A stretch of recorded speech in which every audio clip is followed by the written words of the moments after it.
and we will post the recording later. There are nuggets that you want to remind yourself about, things that you want to cement. The recordings will be posted on the... I'm on my Zoom call.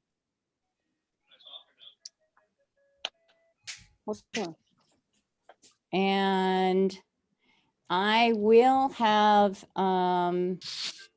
Q&A at some point, and I want to just let you all know that for some reason, I think I'm going to mute everybody just to, I guess my settings were set up differently.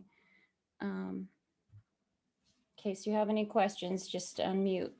In the meantime, I'm really glad that you're here. Hi, Carol. Hi, Elaine, Marcia, Shova's here, Courtney, Debbie, a guest, Marissa, and Wiley, and Litzy, and my sweet daughter is here too. So she's providing tech support. So if you guys have any questions, she'll be plopping them into a Word doc for me so that I can answer them for you if I get off on a rant of some sort.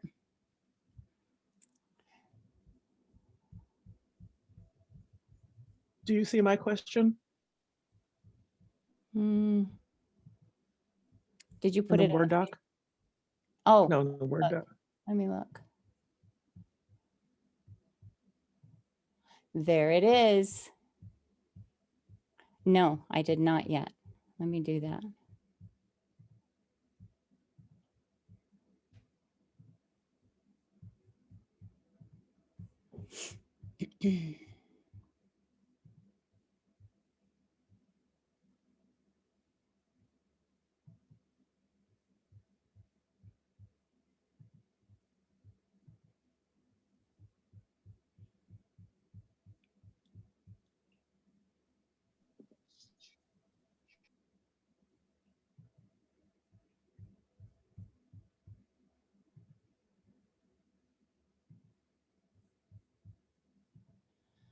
Okay.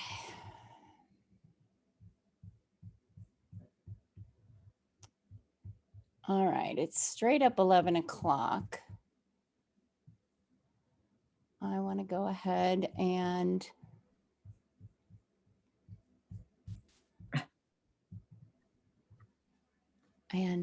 get started. I want to first say a little bit about myself. For those of you that don't know who I am almost 62. Next week, I'll be 62 years old. Happy birthday to me. And I come from really big numbers. I want to share something here.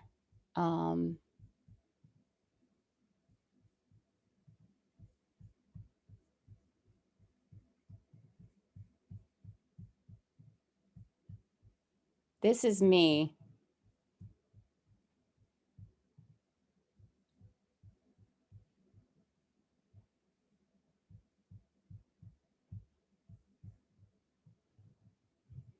All of me. All of these pictures represent different times in my life. I can tell you with assurance, I've always had a smile on my face. Even when I've been sad. And I can say with assurance that this was a very sad day for me, that it was a delightful day for my father, but I was really uncomfortable. And I was surrounded by dancers. My dad is a ballet dancer and a choreographer. And I was surrounded by dancers, and I was at his 35th anniversary celebration for all of the good works he did for Ballet Northwest. And there I was, as dressed up as I could get, and really uncomfortable. But I was very happy for him, but I was really aware. That was about 6 years ago. In 2016, I was diagnosed type 2 diabetes and high cholesterol. It was the first time in my lifetime at age 58 that I had any kind of a real physical diagnosis like that. I'd had asthma forever. I'd had gut issues forever, but this was to me a different thing. This was something that I had piled on and created and added to my already overweight body. I weighed over 300 pounds and had for decades. I did a yo-yo thing. I went on and up and down on the scale quite a bit. I was a master weight loser and I was a master regainer. But what this did for me is it really solidified for me, okay, I've got to do something about my food and my movement. And so I went vegan. I had been paleo, quite a huge shift. I went vegan. I went to I went to the no sugar, no extra high blood glucose.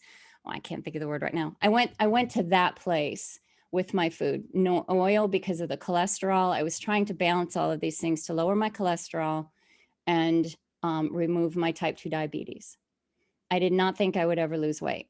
I basically resigned myself to the fact that I was not going to be one of those people. And then about 6 months into my program, I'd lost about 50 pounds.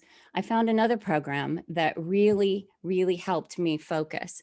And I actually got down to my goal weight. It took me almost 2 years from that November 2016 all the way to November of 2018 when I'd reached 170-pound weight loss. Since November of 2018, I've gone up a little bit, gone down a little bit, modified my plan. I've modified my food plan probably 6 times. I've never gone back to eating sugar. I've never processed sugar. I've never gone back to eating processed flour. And I've always been really mindful of weighing my portions because I do believe that my vegetable count is diminished if I don't weigh. I eat copious amounts of vegetables. They are my favorite, and I am still vegan. So in the whole process, this whole journey, I've learned an awful lot. And one of the main things that I want to address here today is that we can be on any number of weight loss plans. A lot of different weight loss plans have pluses. And since we're all so unique, they're going to speak to us in different ways. But at the end of the day, the most important thing that we have to resolve for ourselves is how do we maintain this? How do we keep this going? How do we manage to maneuver these minefields and roadblocks that are set up for us that we have no idea are coming? And how do we maneuver and manage the minefields that we already know about?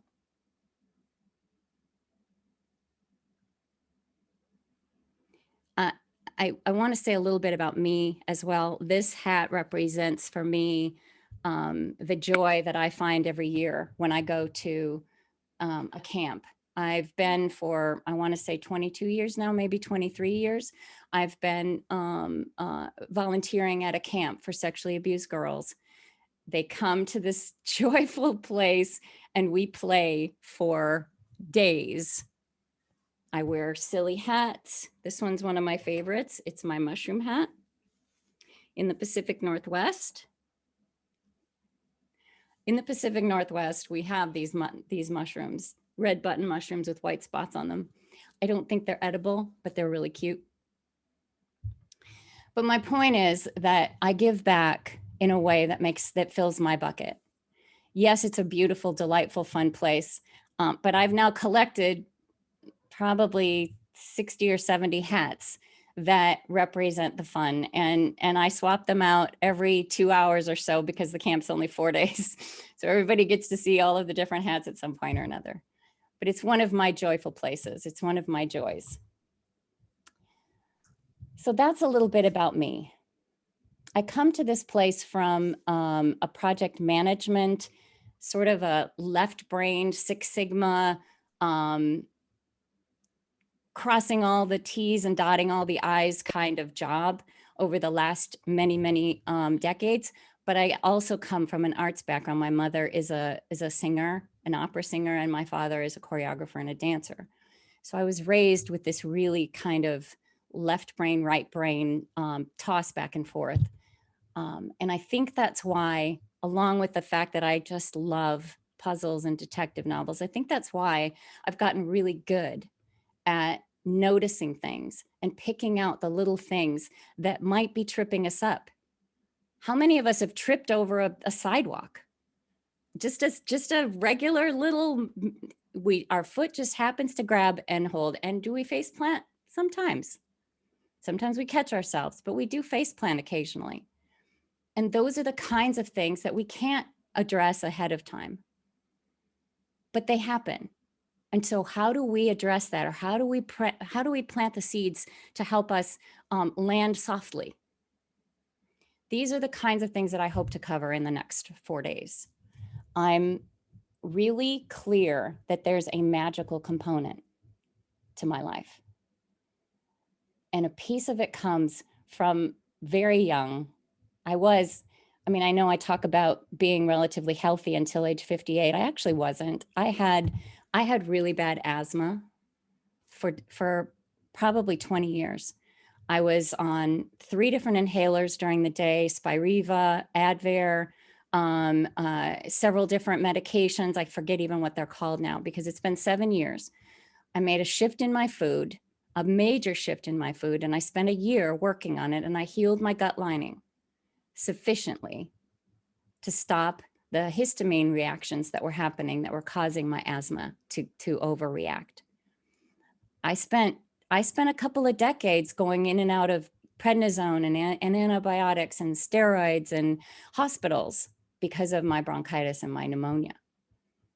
And since that time, when I worked on my gut and changed my food for a year, I managed to figure out what I needed to do. And since then, I've had 1 cold, maybe 2 days. I don't even know if that's considered a cold. So I can tell you that there are ways to make this road complicated and roller coaster. And there are ways to figure out what it is that's going on for you in your life that can help you figure out the buffers and the puzzle pieces that you're missing so that you can move forward and live. Again, I want to say, I don't care. I don't care what program you're on. You may even not be on a program right now. You may be questioning what to do. But we all know it starts with the food, right? It starts with the food. But it's only the beginning. So figuring out what your food plan should be and then figuring out how you can live with that food plan is where I want to work with you. Figure these things out and give you the pieces that you need. That's the start, is figuring out what program. But it doesn't have to be the ending. I can tell you with assurance that my program is basically a particular program that has worked really well for me. Making sure that I weigh all my vegetables. But it's not the only one out there. And some of us maybe don't want to give up certain aspects. I basically said, I'm done. Sugar is not a food to me. It's not food. It's made my life easier in many ways, but there's complications to that. I've had to train my family. I've had to train them. Oh my goodness. Don't ask me. I don't want that food. It's not food to me. So that when we have celebrations, I bring my own food. I make my own plan. I do what I need to do because it's really not about the food. It's about the family. It's about the interactions. But that's the shift we have to do when we're making realizations. And I want to say, we make choices all day long. You can decide if you want to have, invest in this celebration with everyone completely. If you want to add that food, that's everybody's right. It's just there are consequences to any choice that we make. And do we want those consequences over time? Do we want to try not having those things for a time and see if it's really that bad to not? I don't know. It's up to you. But I want to give you tools to help you manage those times. Some of us just don't want to tell our families. They just don't want to tell our families anything, right? Some of us don't want to have to create that potential conflict. I would also posit that some of us don't feel like we're worth it.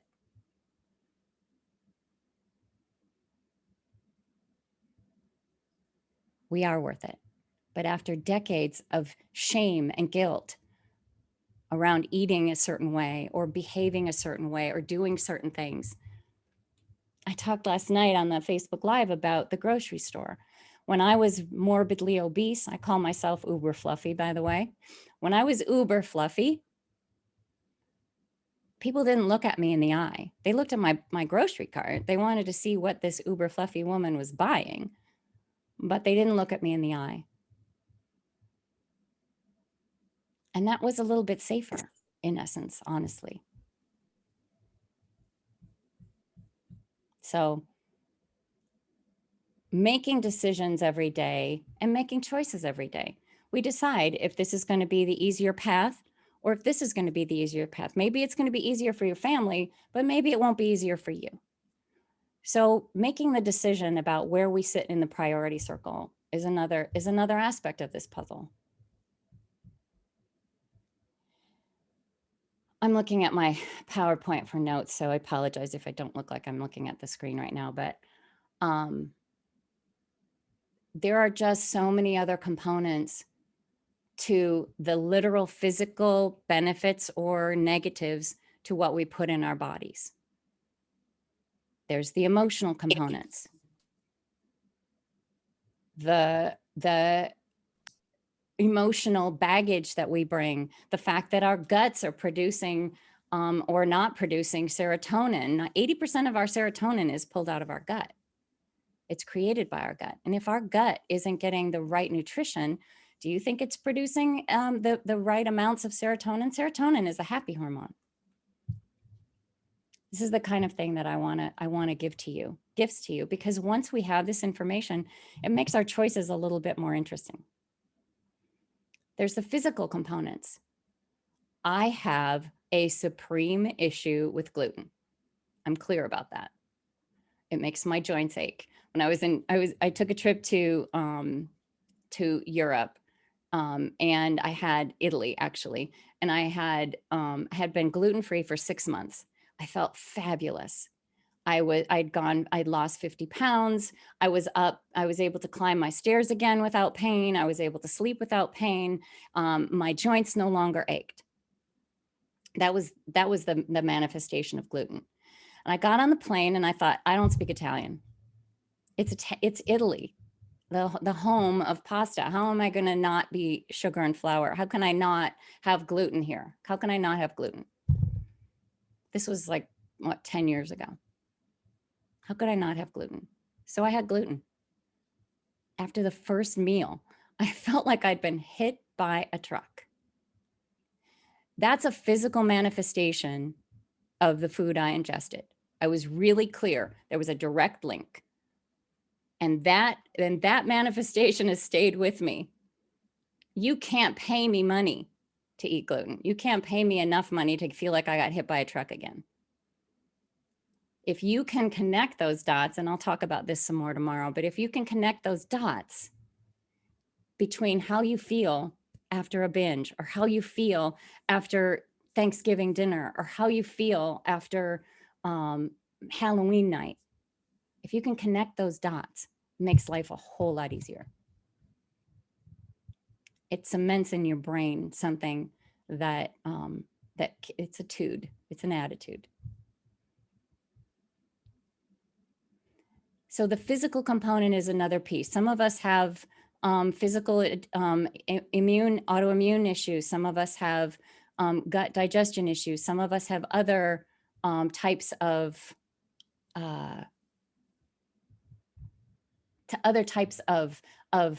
physical manifestations, illnesses that require specific types of food And if you don't get them, you have a reaction, right? IBS, great one. Dairy causes a lot of problems for some people. Gluten, like I said. Nightshades is a big one. I haven't eaten nightshades for decades either, because they cause, or at least for 10 years, at least because of the inflammation. I learned a lot. There's also the SWCC, the stuff we can't control. I want to know if you have something that you know is going to happen in the next couple of weeks. No, we don't know. Stuff is going to happen to us. It's unfortunate. It might be good. It might be bad, but we can't control it. And so can we figure out something to help lessen it or cushion it, so that we've got something here that we can rely on, a tool. And I want to stress too that the mechanics of any program that you dive into work for a while, sometimes even a long while. When we get into life, when we get into sometimes into complacency, when we get into parts of us that decide, okay, you've done this a lot, you've proven your point, all right, I've given you enough slack, now we're going to get back to the fun. Any number of things can happen to us. We can have a death in the family. We can get, I don't know how many of us are impacted by COVID in multiple ways. So they work for a while, but then something happens. And what happens is that thing happens and we go to our go-to, even before this new program, we go to our go-to again, because it's our safe place. It's our nurturing place. And then what do? Now we've created a new neural pathway, and it's really hard to get back on track. And so I hope to give you some tools to help you with that as well.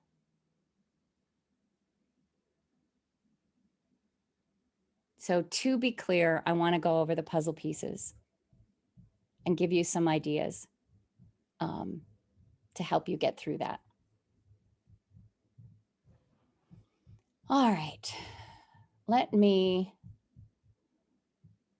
go right into the meat of what I think is a big piece of people's here. Many of you may have come from a community where we weigh everything, we measure everything, we don't eat in between meals, we have no sugar, and we have no flour. It's a basic premise. It's a set of lines. It's a set of anchors to help us maneuver through. And it also affords a really healthy view on vegetables. It's a really great program, and it has helped me get to where I am today. But my question is, a lot of it centers around whether or not we're addicted to sugar and flour. Some people are really hesitant to call themselves addicted for all sorts of reasons. I know for myself, when I first started down this road, I was floored by the concept of addiction. No, I'm not addicted. I don't have jaundiced skin and missing teeth, and I don't have a twitch, and no, I'm not addicted to this stuff. But the more that I thought about it, the more I realized it really doesn't matter to me if I'm addicted to this particular substance. What matters to me is that I can use some of the tools that are available from Alcoholics Anonymous, Overeaters Anonymous, Food Addicts Anonymous. I can use some of the tools there that might help me. And in reality, I've determined that sugar is just not it's not my jam. No pun intended. But it's really not food to me. And that's where I've come after all this time. But some of you may think that you still want to be able to eat at some point. Who doesn't want to have their daughter's wedding cake? Who doesn't want to have your 50th anniversary something? So at some point you may decide that that's worth it, and that's what you want, and you're going to plan for it. That might be something that you want to have in your life, and that's perfectly fine. Some people want to be able to eat that food whenever they feel like it, and some of us just doesn't work. But you're welcome to try, and it may work for you. If you're lower on the scale of susceptibility, if you really aren't addicted to this stuff, then like I said, I don't think that the addiction really matters. I think what matters is making a decision about how you're going to live and how you're going to walk. And if you want to have these things, you need to be prepared for the reactions and the issues. And that's what I want to help you with, to give you those puzzle pieces if you need them.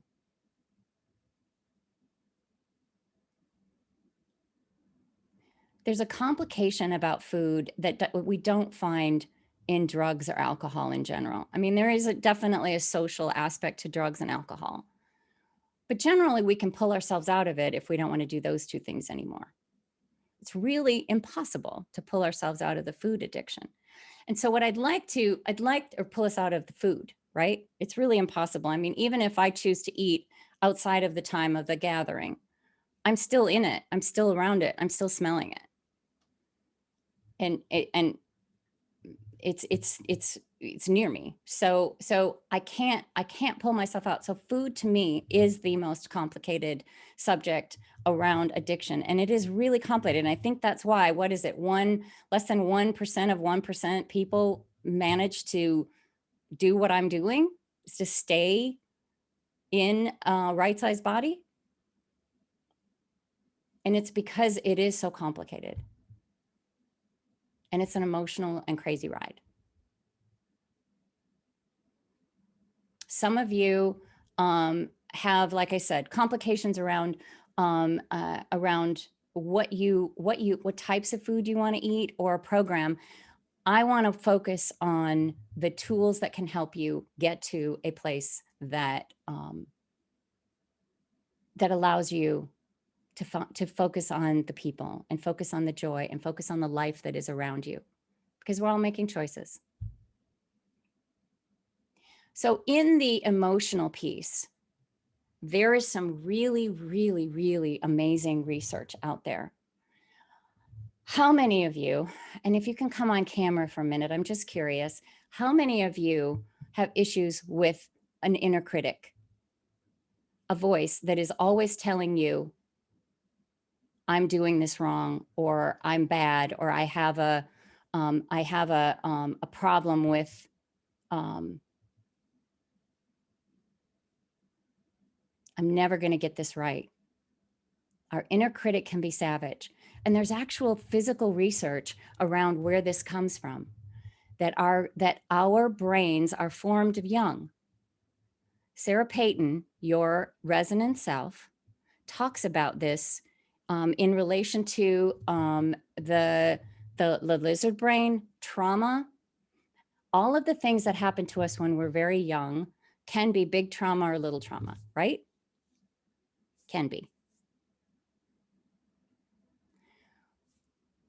When we have, when we take a look at at the person that's loving us, and we interpret that face as not liking what we just did, that's a read on us. That's something that stays with us and realizes, oh, I'm not, my mom didn't like the way I did this thing. And so we make a shift. If our mom makes enough faces like that, we start telling ourselves we're not loved. If we're crying and we don't get a response right away, we tell ourselves we're not loved. That's our go-to. And the reason it's our go-to is it's a protection. So if you consider the fight, flight, freeze concepts, when we don't feel safe, we create this negative voice in our heads. Sarah calls it the savage DMN, savage default mode network. It's why sometimes we have trouble sleeping, because we turn off all the lights, we turn off all of the sounds, we turn everything off, and our brain starts talking.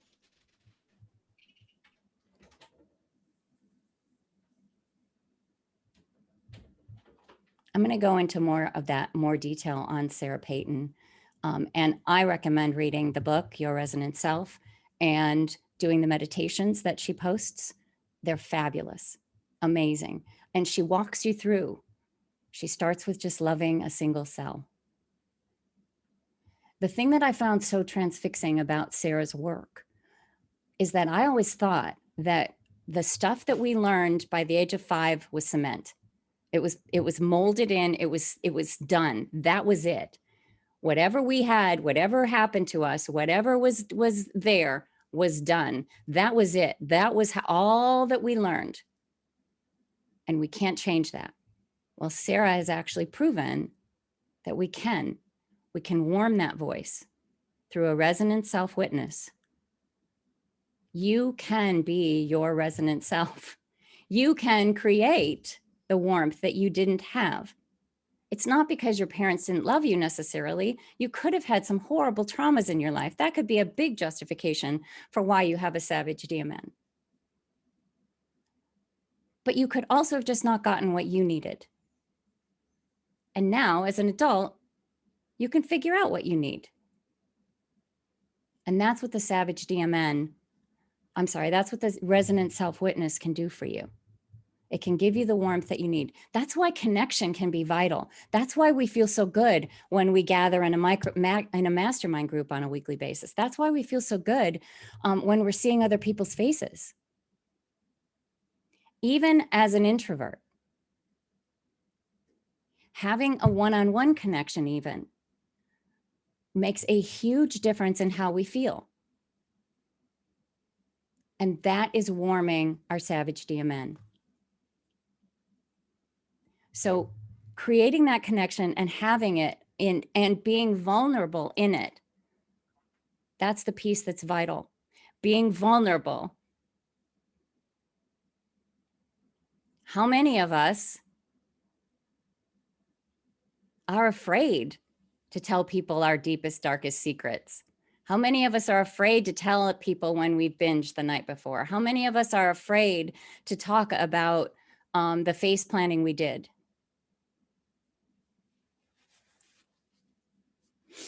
When you can share it, it's freeing.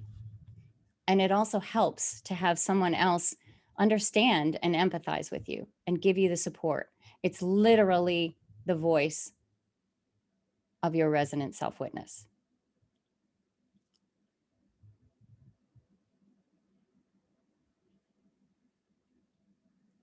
Parts work is another area I want to go into more deeply.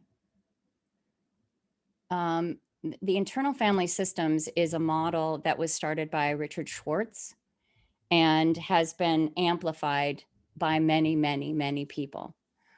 It basically has the precept that we are all,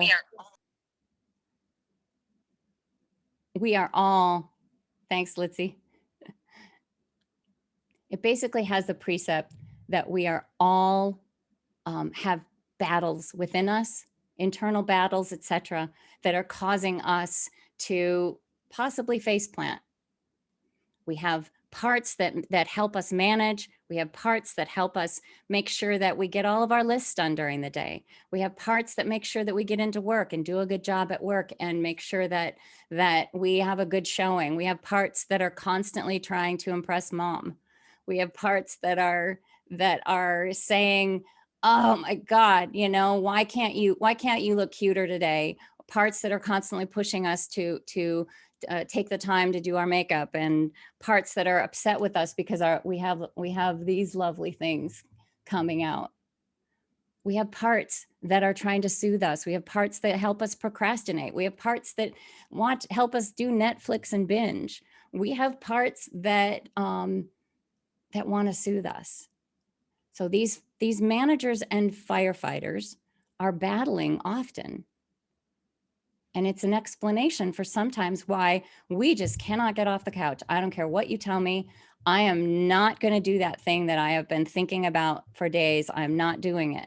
I'm not sending that email. I just can't. For me, the biggest issue is learning new technology. So I will definitely faceplant in something when I don't want to. So parts are designed to either protect or help us manage. And these are created, if you think about it logically, we're born without a manual. We're born without any kind of instructions. We actually even have to learn how to taste and how to direct the information that's coming from our taste buds up into our brain to identify what that taste is. So we don't have a manual. And so when there are things that happen to us that require some additional help, either some protection, either there's been a trauma in our lives and we need help protecting that, these internal family systems parts are fascinating and I love to explore them. I have a sixth sense about them and I have a love for each and every one of them. There are some people that have destruction parts, and that's scary. But I can tell you with assurance, I will not be ever sending a part up to the moon in a jar to stay away from me for a while. I want to understand that part, and I want to get that part to understand me and where I am now, and that I'm not that tearful 5-year-old who's terrified and doesn't want to live anymore. I'm a 62-year-old almost who has a lot to live for and a lot to do. And that part, and I apologize if I'm triggering anyone, that part does not want to truly hurt me. That part just wants to save me. So I don't believe there's a single part in us that that really wants to hurt us. But there are a lot of wounds that we want to try to heal. And if they can know and realize that we're not 5 and we don't need the kind of support and the kind of urgency and the kind of over emoting that happens, we don't have to have that.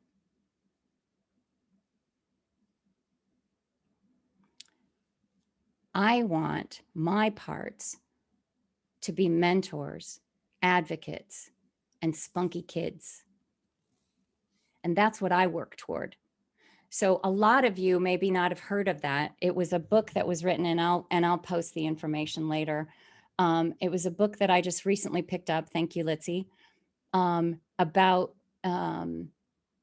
shifting to a balanced place with our parts. And I apologize if this is new information for you. Internal family systems is a fairly large level of psychology now. It's much more mainstream than it was 10 or 15 or 20 years ago, but Richard Schwartz has done a lot to bring it into the forefront. But I want balance with my parts. I want my managers to be my mentors. I have some of the best mentors. And I want my firefighters to be my advocates, to remind me, hey, you didn't sing in the shower yesterday and you didn't dance. I front load my joy by singing and dancing in the shower.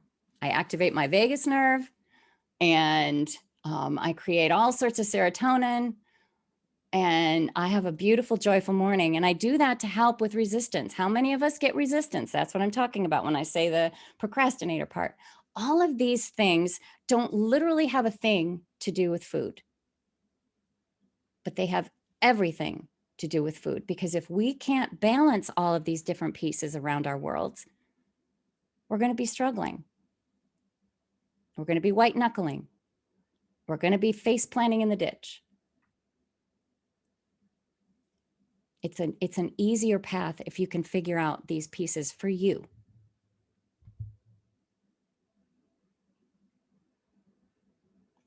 There's this new cool thing called post-traumatic growth, which is where I feel. It's not actually new. It's like 10 or 15 years old. It's a process that helps people pull out of trauma or PTSD in a way that feels Phoenix-like. And I've got some really interesting information about that. Oh, sweet hormones. I've had so many interesting opportunities for growth around information for 2 years on my food journey to my right size body. I was so flippin' hungry. So I finally, just a few months ago, took a nutrition genome test. It's not cheap, and I can post the link to it. And I recommend it for anybody that's struggling with all sorts of issues, because what it came up with is almost 100-page report explaining all the different ins and outs of my particular DNA. And it turns out, it's not saying I have it, but I have a huge propensity for excess ghrelin production. Do we know what ghrelin is? Ghrelin is the hunger hormone. We're all unique. I also apparently don't digest cortisol and adrenaline very well, so they'd recommend not exercising later in the day. And also probably not watching too much political news later in the day. So what does this tell me? It's information, it's data, but there's actually some information that helps me with it too, because I can actually, if I do 45 minutes, actually I only need to do 20, I figured that out, 20 minutes of cardio, raise my heart rate in the morning, it dissipates my hunger. Think about that. If I've suffered for 2 years white knuckling it, and I take a test and I find out that information, oh, that's gold. That's just gold.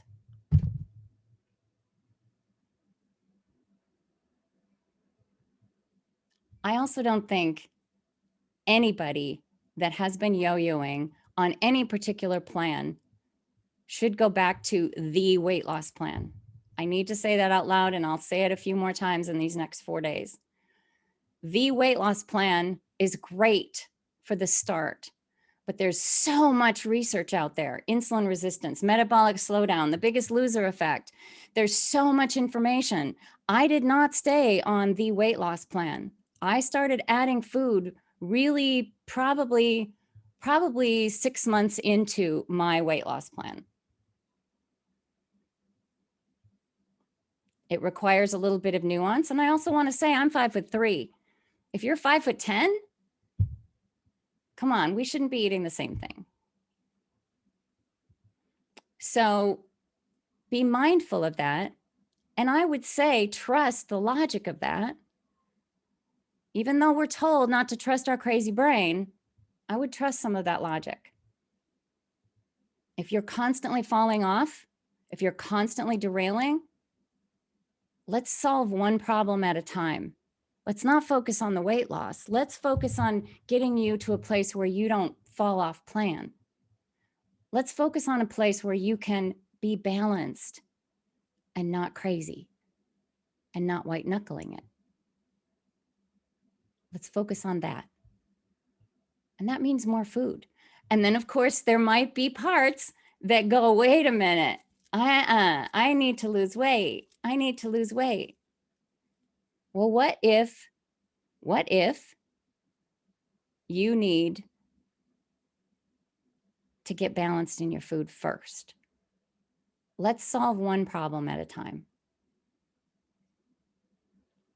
And that kind of leads me to the other concept of what habits we use to help us stay on track. Don't overload yourself initially. Don't make yourself go back to some sort of massive list in the morning and a massive list at night and and 18 phone calls during the day. Try to give yourself some balance and use your brains and your logic around that and see what really does work. Sit with it. Notice it.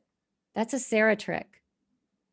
What you do when you sit and notice is you're literally pulling yourself out of the trauma and the triggering. You're pulling yourself out of the amygdala where everything is crazy. And you're moving it to the hippocampus where everything is on a timeline and we're putting things relatively.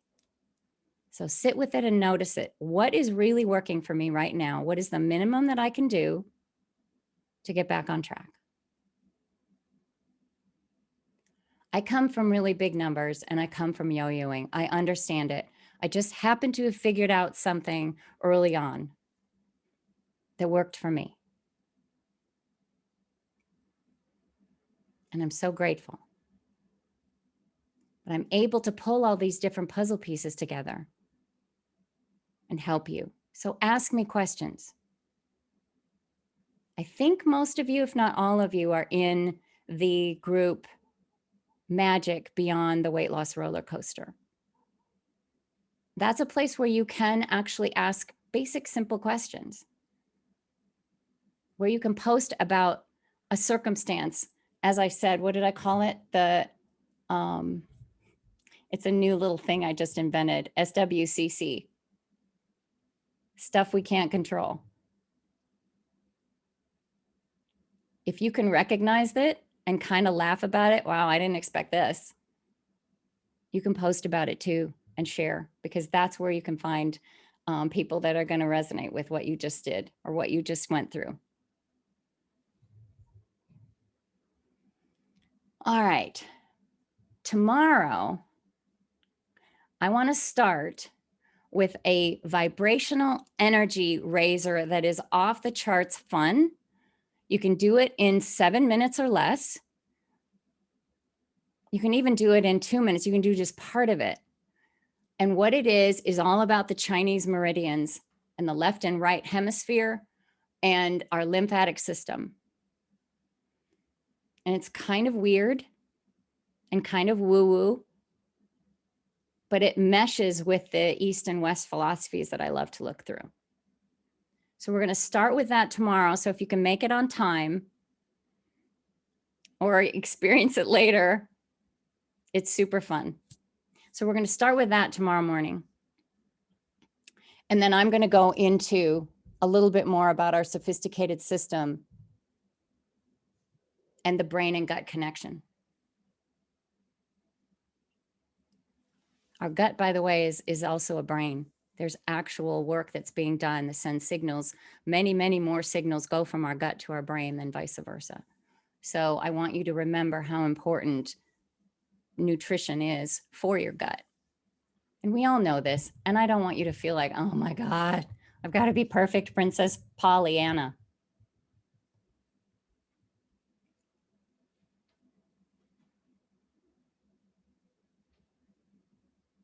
So yes, Courtney, they will be. This is almost done. I want to ask if there are any questions. I haven't looked at the Google Doc, but if there are any questions,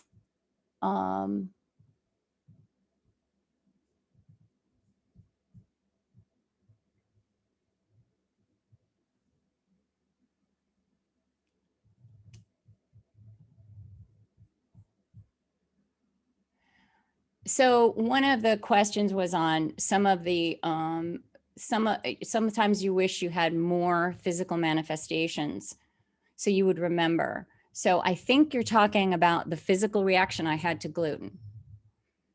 And that was really something that was really easy for me. There are other aspects that are a little subtler, like, and maybe you don't have, well, if you have an instance where you're eating off plan, let's just use that phrase. I hate that phrase, but let's just use that. You made a choice that was outside of your current plan. Let's just say that, okay? So what can you look at?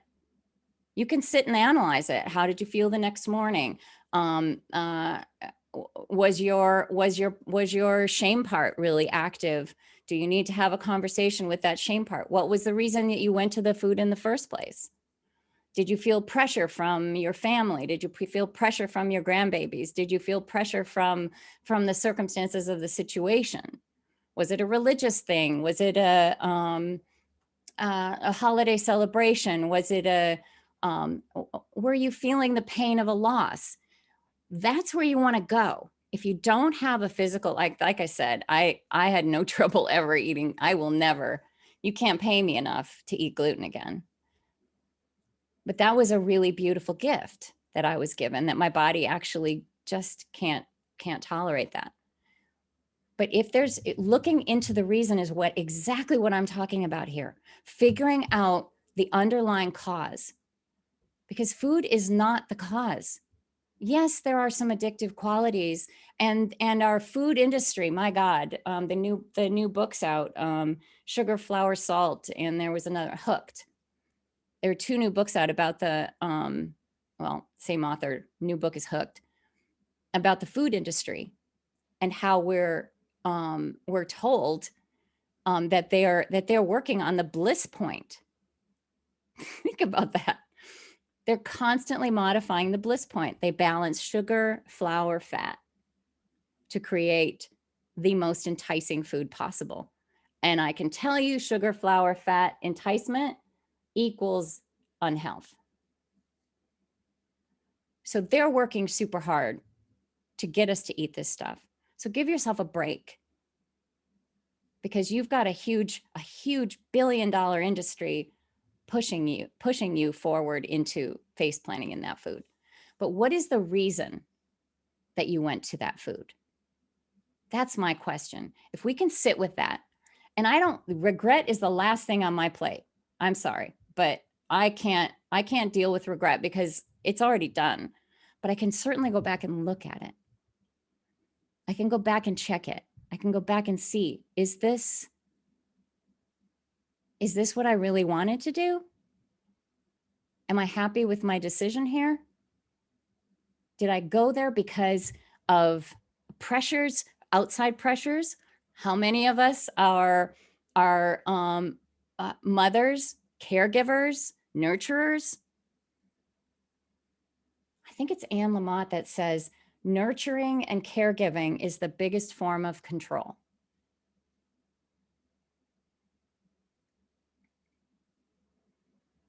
Think about that one for a minute.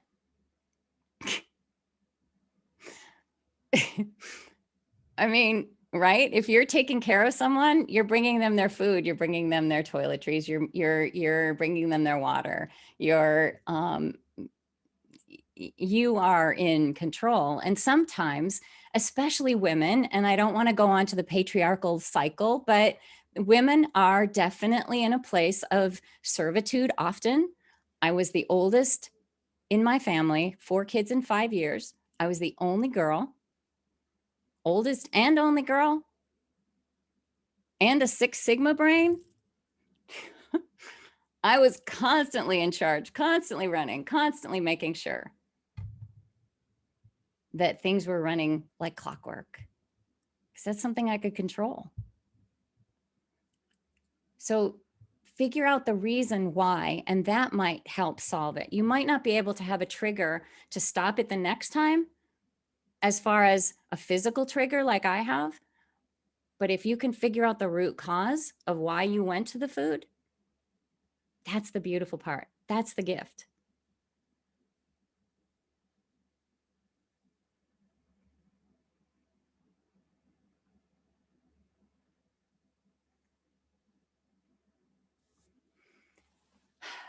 So does anyone else have any questions? I don't want to take too much longer. I think it's, our time is almost up today. Thank you so much for being here. I'm honored that you all came. And I'm so thankful for everyone that's listening later. It's a gift to me. And I miss you all. It's been so long. Some of you I haven't seen in forever. I miss you. And it's so good to see you. And I encourage you to invite your friends to this group. I do believe I have a message to give and support to help. And as my Six Sigma background, if anyone doesn't know, Six Sigma is a process to improve. And they basically look at the weeds, the little things, the little people, if you will.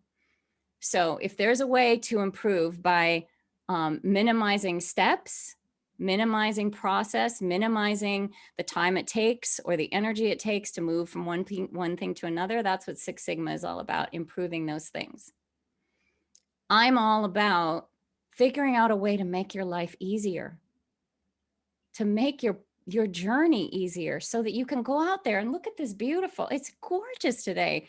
I was able to go outside and take a walk in my beautiful woods. I know I've shared that with you before. I was able to go outside and take a walk in my beautiful woods. I was just sharing with my daughter a couple of days ago how we didn't even realize when we bought this house 5 years ago that we had these beautiful woods. I was just thankful I didn't see a house behind me when I was in my office. But there's woods back there that are living, breathing, providing us with oxygen and life. Oh, they're just stunning. And I was morbid, excuse me, I don't like using that phrase. I was uber fluffy. I was uber fluffy when I bought this house. And I didn't even walk outside to see the beautiful nature. But that's a gift because of my choices. This is a gift now. I have to share. I could not walk upstairs. I could not walk upstairs more than once, and I definitely couldn't carry my groceries upstairs when I started this journey. I have 3 10Ks, a 5K, and a half marathon under my belt.